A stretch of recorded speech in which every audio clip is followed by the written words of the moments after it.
Really? You surprise me. He tousled my hair affectionately and then mopped his brow. What are you going to do with all those apples? He asked, but he turned away and I could tell he was no longer paying attention.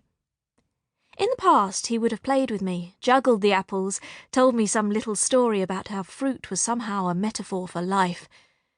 But he always seemed rather distracted these days. I looked around the room. My arms were aching with the weight of my skirts, and I suddenly realised I wouldn't be able to hold on to them much longer, but neither did I want to spill the apples all over the floor. Aha! There was a coffin on the dais, freshly varnished and upholstered, but currently empty.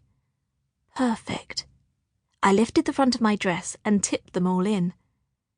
It made quite a racket, as you can probably imagine. That got his attention.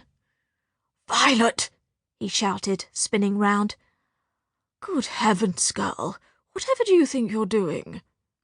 I grinned at him. "I just needed somewhere to put them down for a moment. Don't worry, I'll have them out of here before you can spit."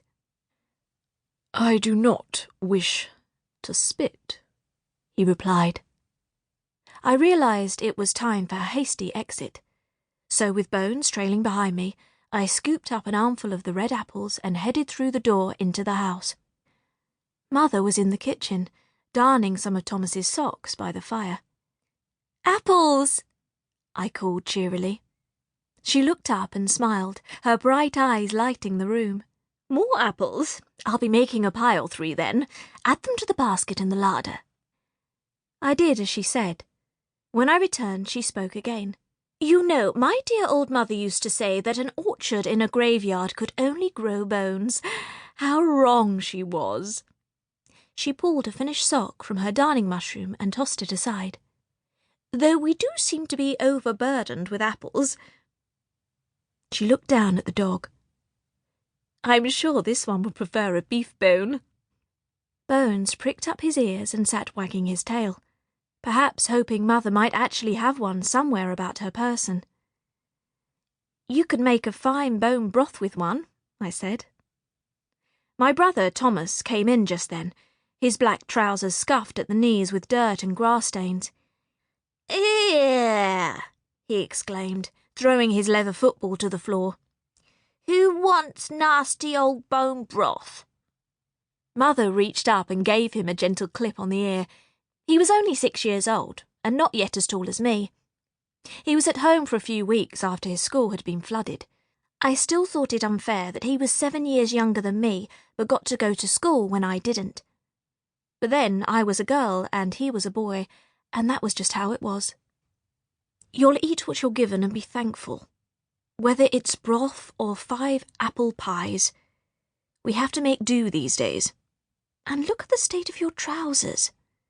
Mother was forever having to fix and alter our clothes, whether it was for repairs or to try and keep up with the latest fashions. Thomas dragged a chair out from under the table, scraping the legs on the floor. Then he sat down heavily on it and ruffled a hand through his dark hair. A few blades of grass fell out. Bones ran over and sniffed them while Mother rolled her eyes at the sight. I was about to return for more apples. After all, Father would not be pleased if I left them where they were, when Thomas spoke again. "Mother," he said, "who's to be buried in plot 239? Bones looked up at him, his eyes like small galaxies. Mother put down the darning mushroom and stared at the wall for a moment in thought. "Is that one of the new ones? It's just been dug out?" "Yes," he replied solemnly. "Young man, I think. He came in this morning.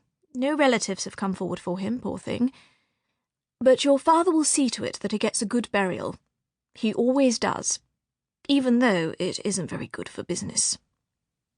I shivered a little and took hold of a chair back to steady myself.